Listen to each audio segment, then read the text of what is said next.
no ataque terrorista, covarde do Hamas contra Israel na sua própria terra, no seu próprio território, exatamente no momento que Israel se recordava dos 50 anos do outro ataque que recebeu do sul, pelo sul, através das tropas do Egito, e pela Síria, ao nordeste.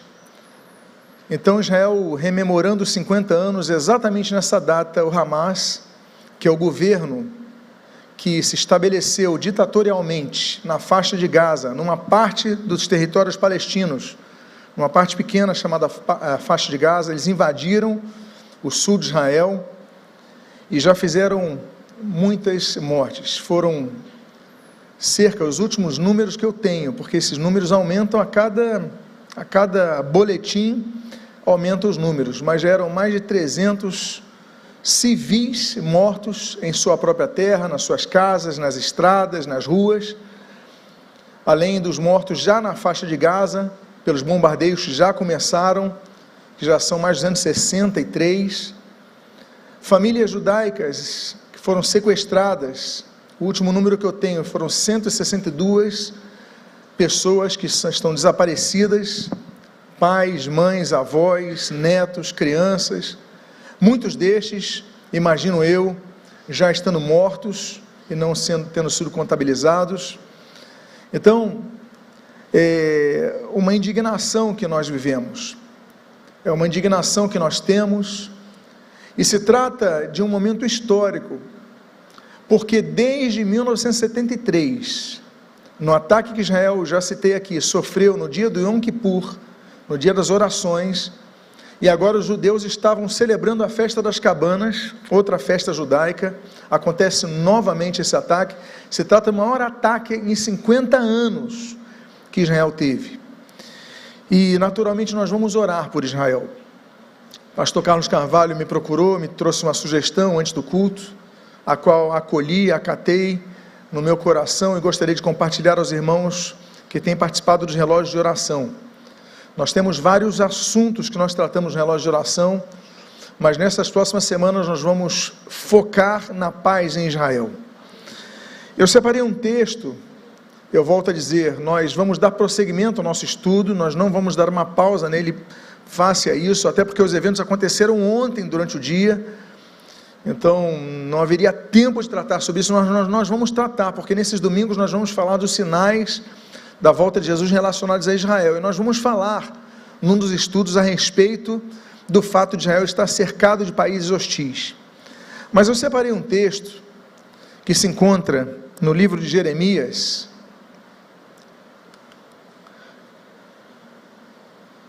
no capítulo de número 30, nos versículos 3 a 7, e se você reparar na tela, eu coloquei primeira parte, segunda parte e terceira parte. Por quê? Porque se trata de uma profecia com intervalo profético. Então a primeira parte diz assim, desse texto de Jeremias 30, de 3 a 7, diz assim: porque eis que vem dias, diz o Senhor, em que mudarei a sorte do meu povo de Israel e de Judá, diz o Senhor, farei com que voltem para a terra que dei aos seus pais. Uma pausa. Essa primeira parte da profecia de Jeremias, ela apontou ao início das ondas de imigração para Israel, que começaram, e eles chamam de aliar cada uma dessas ondas. Essas ondas começaram de maneira mais precisa em 1882, e nós tivemos 6 grandes aliotes, 6 grandes ondas de imigração, que repovoaram Israel a partir de 1882. Então essa primeira parte da profecia foi cumprida naquela época. Depois nós temos a continuação desse texto que diz, e eles a possuirão. Essa segunda parte acontece em 1948, quando Israel se torna um estado independente na sua própria terra, e Israel então volta a possuir a sua terra, que tinham de direitos, e essa profecia se cumpriu.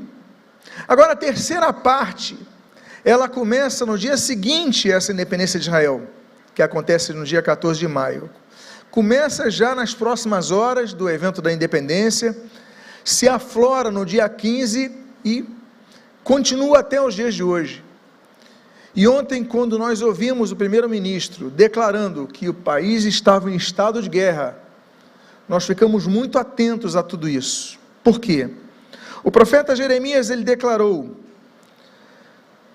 então eu volto do texto, e eles a possuirão, e diz o texto, são estas as palavras que o Senhor falou a respeito de Israel e de Judá. Assim diz o Senhor, ouvimos um grito de terror, um grito de medo, e não de paz.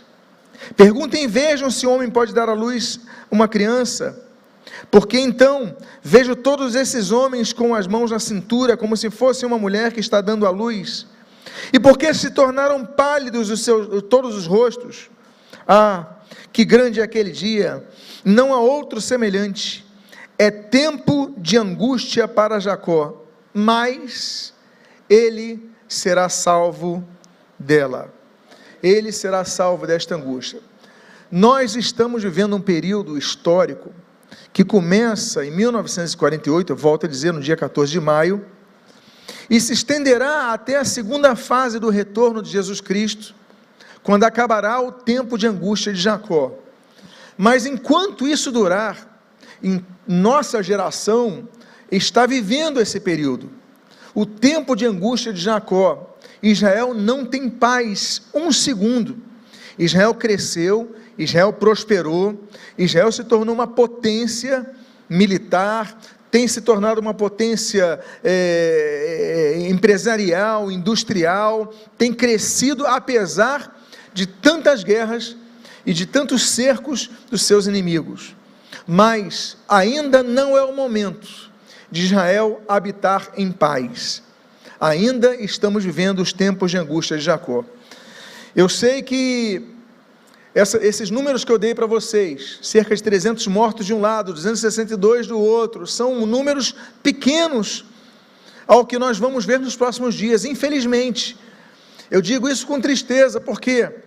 Porque Israel ontem já convocou 80 mil reservistas para todas as frentes. Isso aconteceu no sul, no norte, o Hezbollah já está começando a atacar.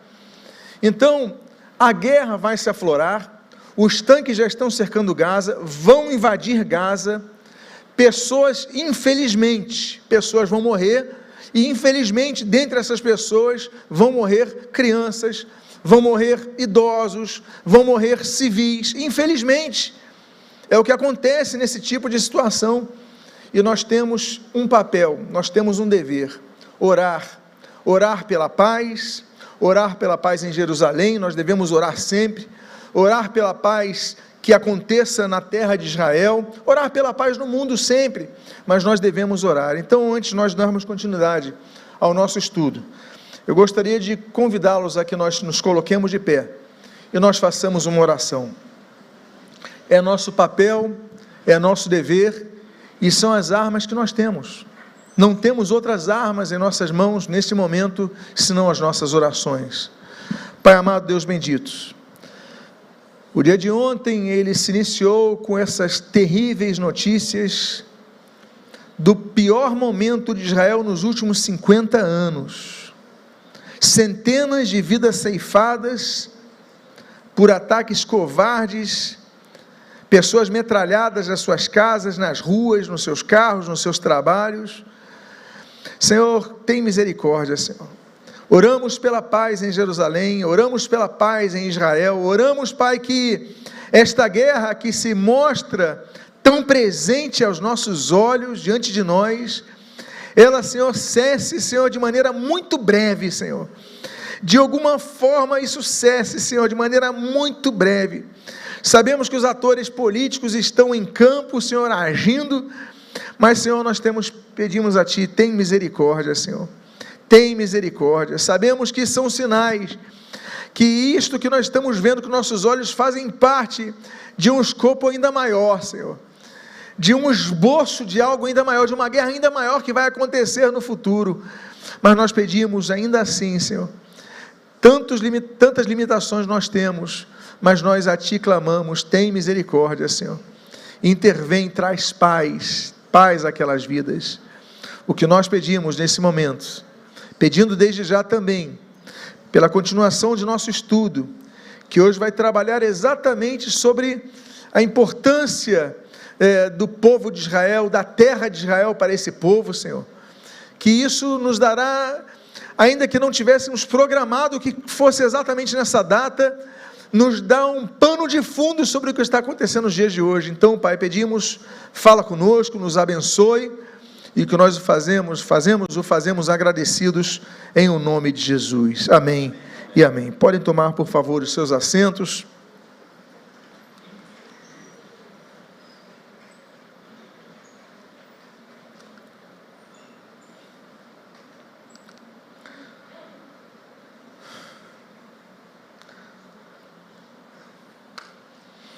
Eu vou prosseguir então com sinais referentes a Israel, e o tema de hoje é Israel, o centro do mapa da profecia.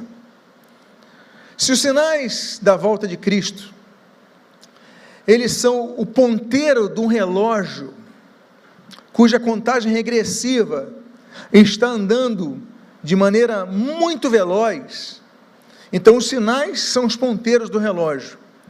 Mas a despeito das grandes potências mundiais, Estados Unidos, União Europeia, China, Rússia e outras nações, mas principalmente esses 4 grandes blocos, a despeito desses serem os grandes nomes, com poderes econômicos, poderes militares, Israel é o centro do mapa dos tempos proféticos. Então, o estudante da Bíblia, ele nota, ele percebe tudo o que se fala sobre Israel, e volta a dizer, há um sincronismo do estudo de hoje com os tempos que nós estamos vivendo e observando desde o dia de ontem de maneira tão intensa, mas tudo que se apresenta sobre a sobrevivência do povo de Israel, isso aponta ao momento que a Bíblia fala sobre a volta do Senhor Jesus Cristo. As profecias, elas envolvem o povo de Israel e a terra de Israel. Volto a dizer, o povo e a terra. E sobre isso está acontecendo essa guerra. É por causa disso que está acontecendo essa guerra.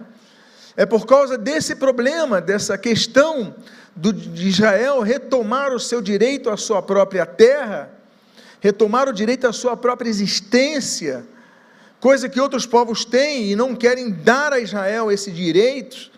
Então, é o que nós temos visto aos nossos olhos. Mas como isso começa? Então, vamos dar o pano de fundo a tudo isto. Começa quando Deus decide criar um povo especificamente distinto dos demais.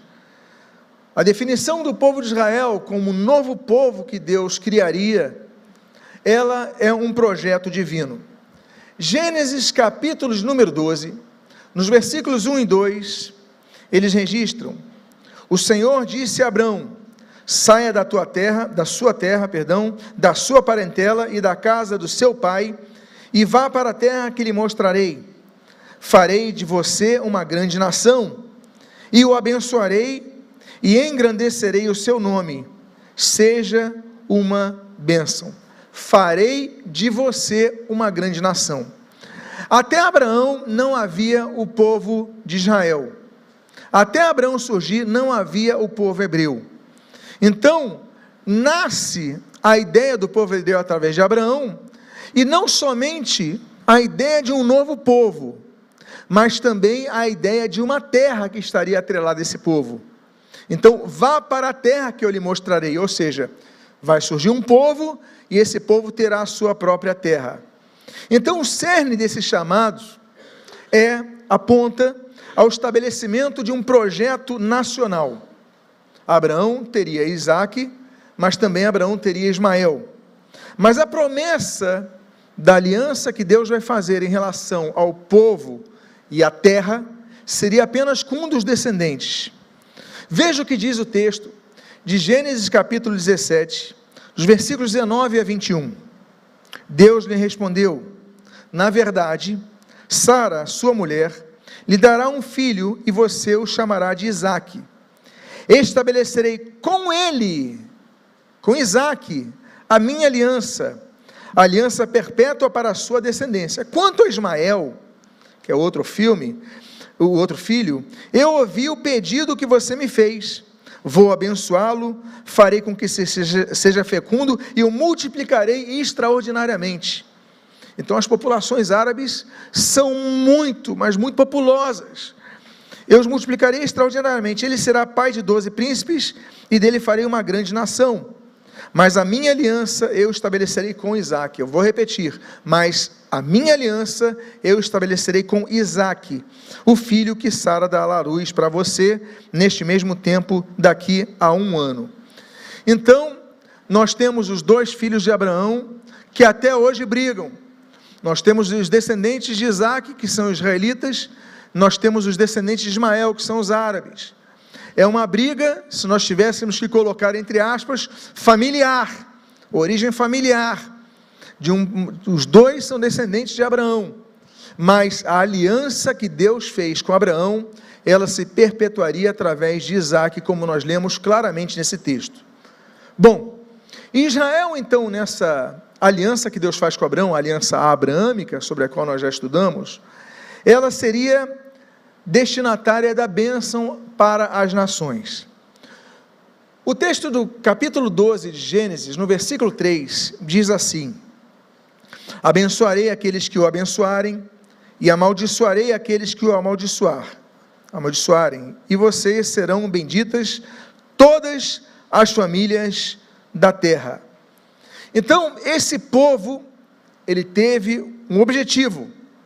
Ele teve o objetivo de ser bênção para outras nações. Deus criou o povo de Israel para ser um canal de bênçãos.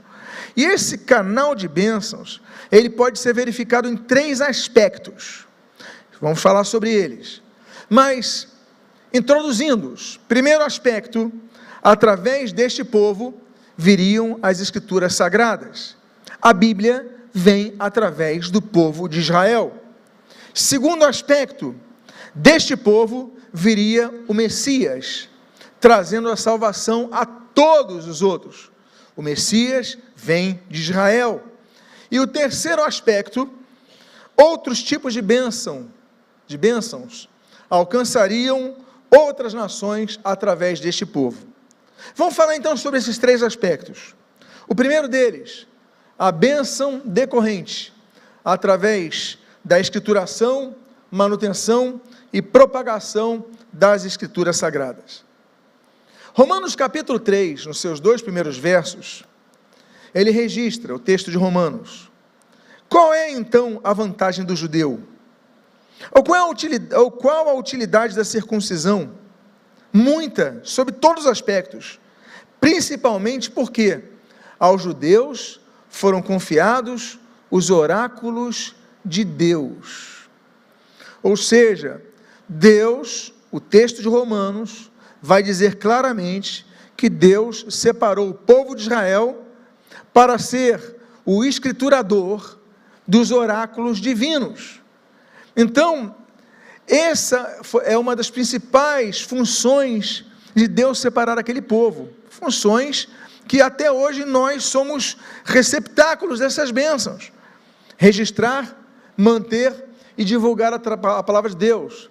Dela vem vida, dela vem direção, dela vem sustento, dela vem admoestação, dela vem o antevir dos eventos que estão acontecendo e que vão acontecer. Segundo aspecto sobre o qual nós falamos, são as bênçãos decorrentes da salvação através da vinda do Messias. A Bíblia diz no Evangelho segundo João, no capítulo 4, versículo 22, o seguinte: porque a salvação vem dos judeus. Não é que os judeus nos salvem, mas é que um dos judeus, chamado Jesus, crescido em Nazaré, também denominado pelo seu nome hebraico, Jesus é o Cristo, pelo seu título hebraico, ungido, que é o Messias, ele nasceu em Israel. Tanto é que o texto da profecia de Miqueias, capítulo 5, versículo 2, é um texto embaraçoso até para os judeus, Porque o texto diz que ia nascer alguém que vivia desde a eternidade. Veja o que diz o texto de Miqueias 5:2. E você, Belém Efrata, que é pequena demais para figurar como grupo de milhares de Judá, de você me sairá aquele que há de reinar em Israel. Opa! Aquele que há de reinar em Israel. E cujas origens são desde os tempos antigos, desde os dias da eternidade.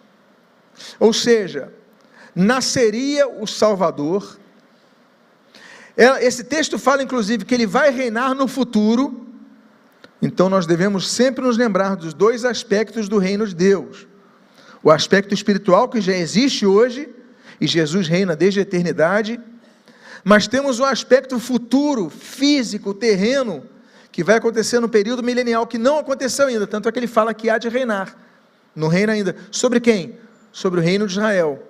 Mas o texto diz, desde os dias da eternidade, ou seja, Jesus, Deus eterno. Então a bênção fundamental da humanidade, de todas as bênçãos que nós podíamos receber, vindas de Israel, é a bênção do nascimento do Messias Jesus. Essa é a maior bênção que existe. E através do nascimento de Jesus, naquela pequena aldeia de Belém, se irradiou a salvação para todos os povos. Agora, todos os povos são receptáculos dessa bênção, não apenas o povo de Israel, os gentios também o são. O texto de Gálatas, capítulo 3, versículo 6 a 9, no versículo 14, registra o seguinte: é o caso de Abraão, que creu em Deus e isso lhe foi atribuído para a justiça. Saibam, portanto, que os que têm fé é que são os filhos de Abraão. Ora, tendo a Escritura previsto que Deus justificaria os gentios pela fé, preanunciou o Evangelho a Abraão, dizendo: em você serão abençoados todos os povos. Olha, preanunciou o Evangelho, está falando do Evangelho de Jesus Cristo, a Abraão, dizendo: em você serão abençoados todos os povos, de modo que os que têm fé são abençoados com o crente Abraão. Versículo 14, para que a bênção de Abraão chegasse aos gentios, em Cristo Jesus, a fim de que recebêssemos pela fé o Espírito prometido. Então, a grande bênção de Israel é o nascimento de Jesus, que não salvaria apenas os judeus, mas os não-judeus também, ou seja, seria oferecida a salvação a todos os povos. Agora, apesar dessa vantagem que os judeus tiveram ao longo de sua história, e têm por esse chamado, isso não significa que eles têm prioridade na salvação, porque eles são tão perdidos, se não aceitarem Jesus, como os ateus, como os idólatras, tão perdidos quanto, porque só Jesus pode salvar, só há salvação através de Jesus. O texto de Gálatas, o mesmo Gálatas capítulo 3, só que no versículo 28 e 29 diz assim: assim sendo, não pode haver judeu nem grego, nem escravo nem liberto, nem homem nem mulher, porque todos vocês são um em Cristo, e se vocês são de Cristo, são também descendentes de Abraão e herdeiros segundo a promessa. Então nós falamos de dois aspectos da bênção de Deus através do povo que Deus separou. Você pode se lembrar comigo, me lembrar, qual é o primeiro aspecto? A vinda das Escrituras sagradas, a propagação da Escritura Sagrada, a escrituração das Escrituras Sagradas. Qual é o segundo bendito aspecto que Israel traz? A salvação através do Messias Jesus. E o terceiro aspecto são as demais bênçãos consequentes ao engrandecimento dos judeus, entre os povos. Diz o texto de Gênesis capítulo 12, do versículo 2 no versículo 3, o seguinte: o abençoarei e engrandecerei o seu nome. Está falando de Abraão e sua descendência. Engrandecerei o seu nome, seja uma bênção. E Deus continua falando no versículo 3, em você serão benditas todas as famílias da terra. 10 capítulos depois, no capítulo número 22, no versículo 18, o texto diz: na sua descendência, ou seja, está falando agora dos descendentes de maneira específica, precisa, clara, explícita, dos descendentes de Abraão, diz assim: na sua descendência serão benditas todas as nações da terra. Então, através do povo judeu, outros povos não consanguíneos a Abraão, eles têm sido o receptáculo das bênçãos das nações. Para você ver como esse pequeno povo, ele se torna tão amplamente abençoador e influenciador, eu coloquei alguns nomes de judeus que são pessoas que foram engrandecer o nome dos descendentes de Abraão. Eu vou citar aqui alguns. Por exemplo, Maslow na psicologia, Einstein na física, Albert Sabin na vacina contra poliomielite, Alan Greenspan na economia, Carl Sagan na astronomia, Levi Strauss na antropologia, Emile Durkheim na sociologia, Chain na penicilina, Franz Kafka na literatura, Gertrude Elion na bioquímica, Hannah Arendt na filosofia, Tzi Tabor na energia solar, Henry Mosen no flúor, Jonas Salk na vacina anti-pólio também, Oppenheimer na física, Landsteiner nos grupos sanguíneos, Viktor Frankl na neuropsiquiatria, pode avançar mais um, por favor, Larry Ellison na tecnologia, Leon Cooper na supercondutividade, Levi Vygotsky na psicologia, Ludwig Wittgenstein na filosofia, Mark Zuckerberg na tecnologia, Max Planck na matemática, Michael Dell na tecnologia, Milton Friedman na economia, Milton Hershey na engenharia de alimentos, Niels Bohr na física, Abraham Weizmann na tratamento para tuberculose, Sergey Brin, pode voltar um pouquinho, por favor, na tecnologia, Sidney Loeb na dessalinização, para se oferecer água em locais desérticos, Siegfried Marcus no motor a gasolina, Sigmund Freud na psicanálise, Salomon Schneider na neurociência e Uri Levine no GPS para o tráfego, o nosso conhecido Waze. Agora, além disso, até na indústria do entretenimento, nós vemos esses nomes. Pode avançar então mais um. Você vê que os maiores estúdios da indústria do cinema foram fundadas por judeus. Eles, por exemplo, Warner Brothers, o Jacob Warner, um dos irmãos, Century Fox, 20th Century Fox, fundada por William Fox, Adolf Zukor na Paramount, Samuel Goldwyn na MGM, Carl Laemmle na Universal e Steven Spielberg na DreamWorks. Existem outros estúdios menores também, mas para você ver a influência deles, como o nome dos judeus foi engrandecido no mundo. Só de prêmios Nobel, você pode ver nesse gráfico, que os judeus são muito pequenos, uma pequena porcentagem no mundo, mas eles ganharam. E esse gráfico, ele abrange até os prêmios Nobel de 2021. 25%. Foram 711 prêmios concedidos a não-judeus e 232 a judeus. É um percentual muito alto. Para você ter noção, pode avançar mais um slide, essas são categorias do Prêmio Nobel. E o Prêmio Nobel da Paz é onde nós temos um percentual ainda que significativo, 9%, quase 10% do Prêmio Nobel da Paz são para judeus, mas olha como vai no crescente. Literatura, eles perfazem 13%. Na química, eles são 19% do Prêmio Nobel. No Prêmio Nobel de Física, abrange 26%, mais de um quarto são de judeus. Os Prêmios Nobel de Medicina, eles abrangem quase um terço, 28%. E 41% dos prêmios Nobel de Economia são de judeus. Ou seja, é um percentual muito alto. Tem outro gráfico que eu gostaria de mostrar para vocês.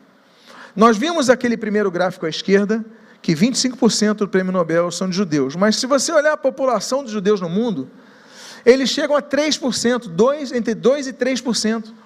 Ou seja, por que os judeus são tão engrandecidos assim no mundo? Porque a bênção de Deus para que fossem engrandecidos, Deus declarou e assim aconteceu. A revista Veja, que é uma revista semanal brasileira, das mais conhecidas, ela tentou explicar esse diferencial intelectual observado nos descendentes físicos de Abraão. Ela declarou o seguinte, abre aspas, revista Veja, na edição de 15 de junho de 2005.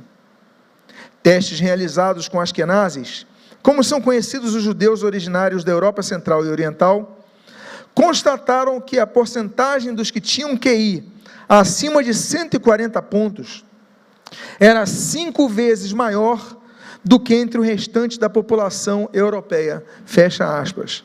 Isso, a revista Veja, analisando e colocando ali após sua pesquisa. Ou seja, o número de judeus, percentual de judeus, com QI superior a 50, de pessoas com QI superior a 140, é 5 vezes maior do judeu do que o não judeu, no caso dos europeus. Então, qual é a forma de explicar isso? A primeira nós já lemos. Ele vai engrandecer o seu nome, para que você seja bênção para outros povos. E nós vemos que o prêmio Nobel é sempre referente a pessoas que serviram como bênção para outros povos. Em segundo lugar, nós temos o texto de Deuteronômio, no capítulo 4, entre os versículos 5 e 7. O texto diz assim: eis que eu lhes tenho ensinado estatutos e juízos, como o Senhor meu Deus me ordenou, para que vocês os cumpram na terra que passarão a possuir.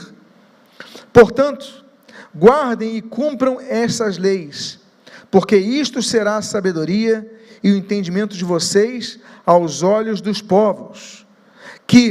Ou seja, vou repetir isso, hein? Isto será a sabedoria e o entendimento de vocês aos olhos dos outros povos. Os outros povos vão ver a sabedoria e o entendimento de vocês. Ouvindo todos esses estatutos, dirão, abre aspas, de fato, este grande povo é gente sábia e o quê? Inteligente, fecha aspas. Pois que grande nação há que tenha deuses tão chegados a si como o Senhor, nosso Deus, todas as vezes que o invocamos. Então o texto bíblico é claro, ao dizer em Gênesis capítulo 12, que eles seriam engrandecidos entre as nações, e seriam bênção para as nações, para todas as famílias da terra, e esse texto de Deuteronômio capítulo 4, falando, olha, todos vão dizer, grande é este povo, porque é um povo de gente sábia e inteligente, e eu já dei os números, que comprovam isso, os números são claros. Agora, nós já falamos então do povo, desse povo distinto que é o povo de Israel, mas é importante nós dizermos e reafirmarmos o que nós colocamos no início desse estudo.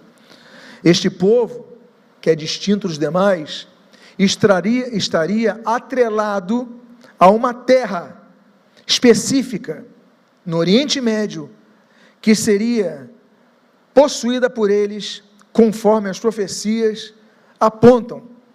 Então, vamos falar sobre a promessa do surgimento do povo de Israel, estando atrelada à posse de uma terra específica.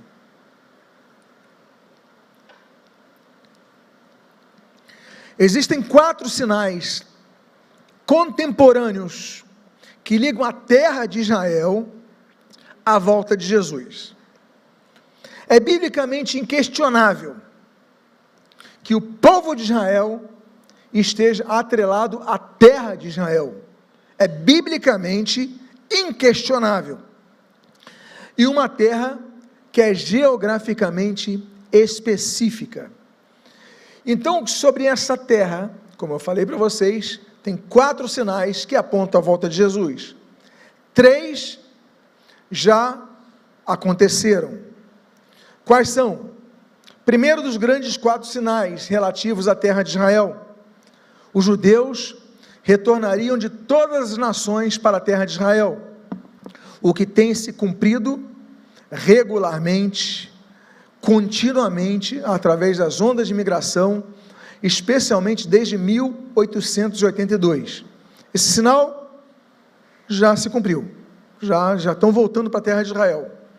Segundo sinal, Israel seria novamente uma nação, depois de andarem errantes entre as nações. Em 1948, essa profecia se cumpriu. Essa foto nós temos aí Davi Ben-Gurion lendo a declaração de independência do Estado de Israel. Segunda profecia sobre a terra de Israel já se cumpriu. Terceira profecia sobre a terra de Israel, quanto à volta de Jesus, é que Jerusalém voltaria a estar debaixo do controle dos judeus, o que aconteceu agora, em 1967, durante a Guerra dos 6 Dias. Depois de 19 anos de ocupação de Jerusalém Oriental pelos jordanianos, estourou a Guerra dos 6 Dias, e Israel voltou a ocupar Jerusalém Oriental, onde está o famoso Muro das Lamentações. Então, essa profecia também já se cumpriu. Agora, qual é a quarta profecia que ainda não se cumpriu, e só vai se cumprir depois do arrebatamento da igreja, antes do retorno definitivo de Jesus, da volta definitiva de Jesus à terra? O quarto e depois nós vamos falar só sobre isso, posteriormente falaremos só sobre isso, o templo de Jerusalém será reconstruído no monte do templo, onde hoje ficam 2 locais sagrados para os muçulmanos, que é o Domo da Rocha e que é a Mesquita de Omar. Lembra vocês, esse é o espaço, essa foto nós vemos os dois, à minha direita você vê aquela cúpula dourada, aquilo não é uma mesquita, muitos dizem que aquilo é uma mesquita, aquilo não é uma mesquita, mas é um local sagrado para os muçulmanos, o Domo da Rocha. E à esquerda, com a cúpula cinza, que antigamente era prata, mas agora é cinza, que é a mesquita que nós temos naquele local. Nesse local é que nós temos o local da construção do templo. Então, ainda falta esse sinal para se cumprir. Vamos falar então sobre o aspecto que antecede a terra que Deus deu a Israel. Eu coloco, entre aspas, a minha terra que lhes dei. Por quê? Porque Deus claramente fala que a terra de Israel, ela foi dada exclusivamente para o povo judeu. Quando Deus estabeleceu a aliança abrâmica, Ele prometeu a posse específica de uma terra específica e de maneira perpétua, seria deles para sempre. Veja o que diz Gênesis capítulo 17, no versículos 7 e 8. Estabelecerei uma aliança entre mim e você, e a sua descendência no decurso das suas gerações, aliança perpétua, para que o seu Deus e o Deus da sua, para o seu, ser o seu Deus e o Deus da sua descendência. Darei a você e a sua descendência, o quê? A terra onde você é estrangeiro, toda a terra de Canaã, como propriedade perpétua, e serei Deus deles. Ou seja, Deus fala, a terra de vocês não é em Madagascar, a terra de vocês não é no Alasca, a terra de vocês não é, na Etiópia, não é, no Quênia, não é na Tanzânia, não é no Brasil, a terra de vocês é em Canaã, e essa terra de vocês é perpétua. Então, os judeus nunca vão abrir mão daquela terra, é deles, é promessa de Deus. E ainda que toda a terra, como o Salmo de número 24, versículo 1 diz, pertence ao Senhor, toda a terra pertence ao Senhor. Mas a Bíblia é muito interessante, que quando fala da terra de Israel, Deus em 4 ocasiões diz, a minha terra. Olha só os textos. Segundo Crônicas capítulo 7, versículo 20, então os arrancarei da minha terra que lhes dei, da minha terra que lhes dei, e lançarei para longe da minha presença este templo que santifiquei ao meu nome, da minha terra que lhes dei. Deus fala que aquela terra é dele, e lhes dei, deu para Israel. Segundo texto, Isaías capítulo 14, versículo 25, esmagarei a Assíria na minha terra, e nas minhas montanhas a pisarei, para que o seu jugo se afaste de Israel, e a sua carga se desvie dos ombros dele. Jeremias capítulo 16, versículo 18 diz, primeiramente, pagarei em dobro a sua iniquidade e o seu pecado, porque profanaram o quê? A minha terra. com os cadáveres dos seus ídolos detestáveis e encher a minha herança com as suas abominações. E por fim, Joel capítulo 1, versículo 6, diz: porque vem um povo contra a minha terra, poderoso e inumerável como os dentes, com dentes como de leão e presas como de leoa, a minha terra. Então a Deus pertence toda a terra, mas quando ele fala de Israel, ele fala que é minha, e ele fala que deu como posse para Israel. Então Israel nunca vai abrir mão daquela terra, porque aquela terra é de Israel. Agora, aquela terra não teve posse imediata, ela vai acontecer a partir de Josué. Deus promete a Abraão, definitivamente acontece a partir de Josué, na aliança da terra de Israel, que, volta a dizer, não é a aliança palestínica, como erroneamente dizem as pessoas, mas é a aliança da terra de Israel. Em segundo lugar, a posse daquela terra estaria atrelada à obediência ao Senhor, o que aconteceria com o sucessor de Moisés. Diz Josué capítulo 21, versículo 43, o seguinte: desta maneira, o Senhor deu a Israel toda a terra que sob juramento havia prometido dar aos seus pais, e eles tomaram posse dela e habitaram nela. Depois que Josué morre, vem o período dos juízes. Depois do período dos juízes vem a monarquia. Israel vai se estabelecendo, e Israel vai ganhando uma identidade nacional naquela terra, e aí então Israel vai crescer, conforme a promessa de Abraão.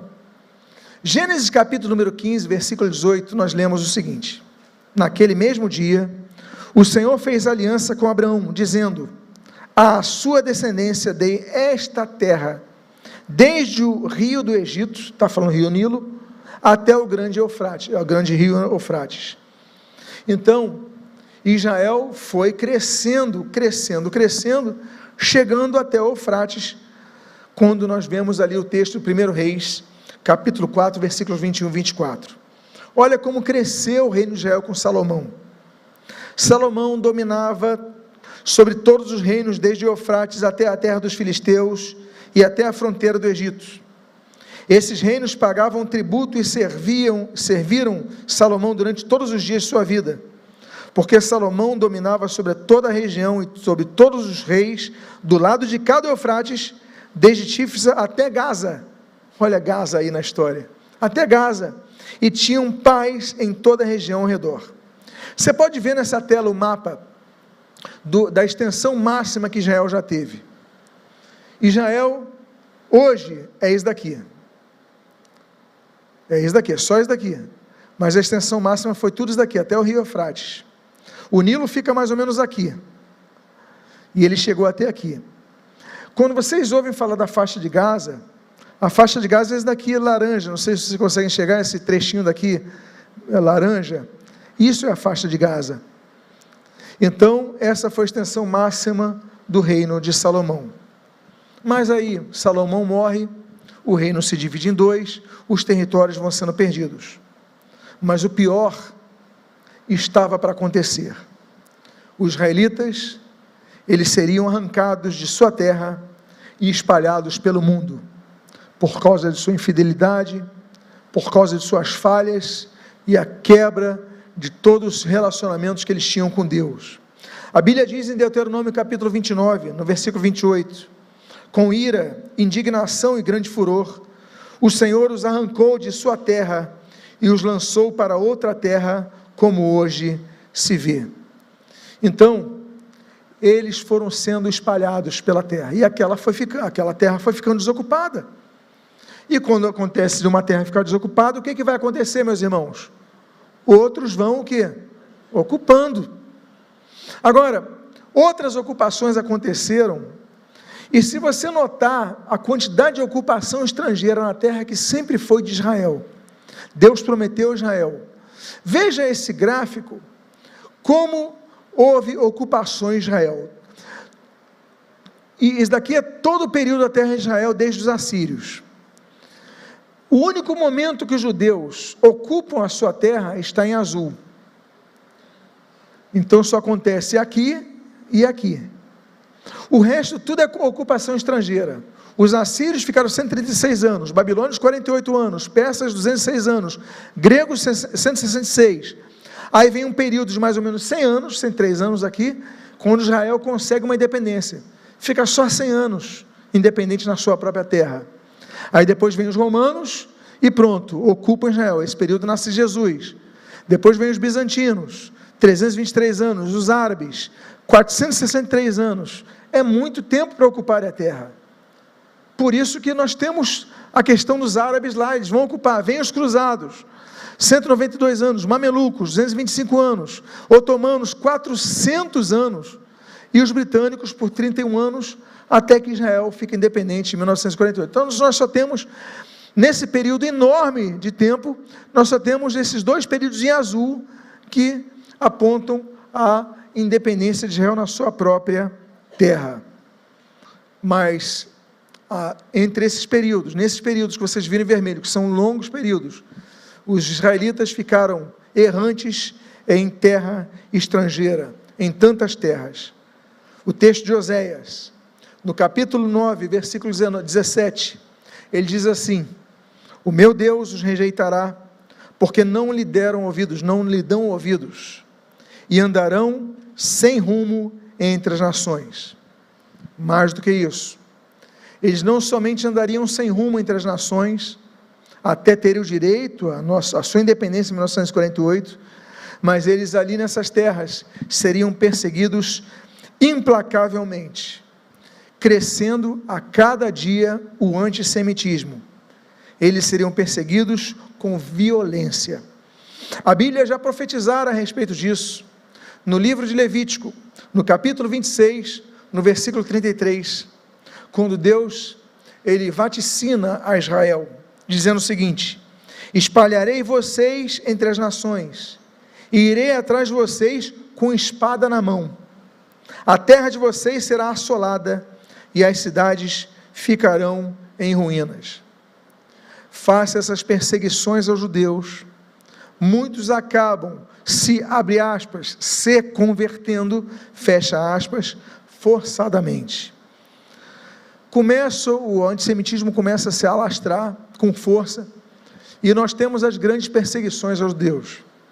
Por exemplo, as perseguições do catolicismo romano na Península Ibérica.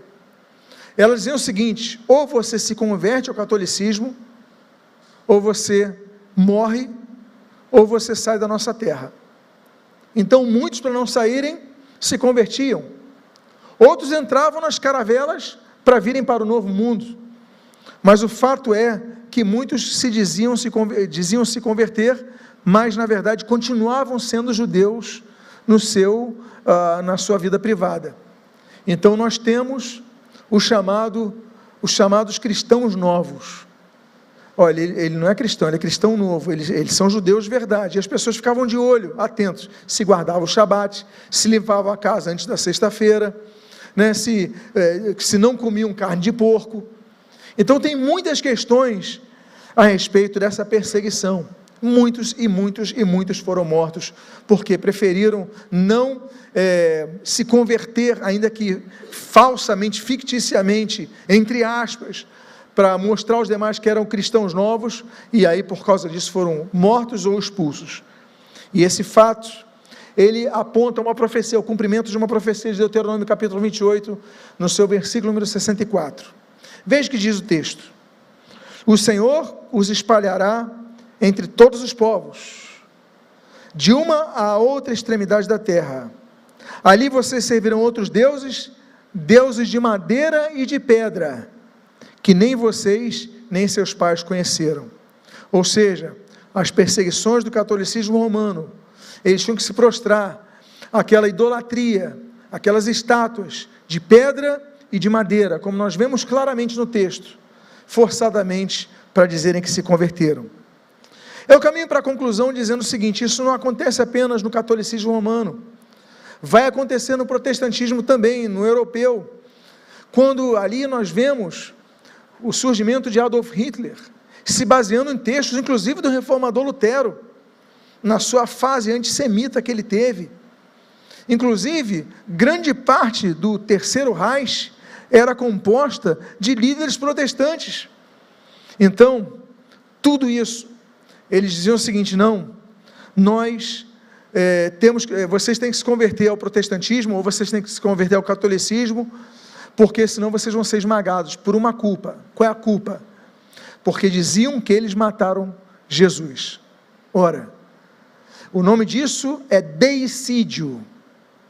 Deicídio, matança de Deus.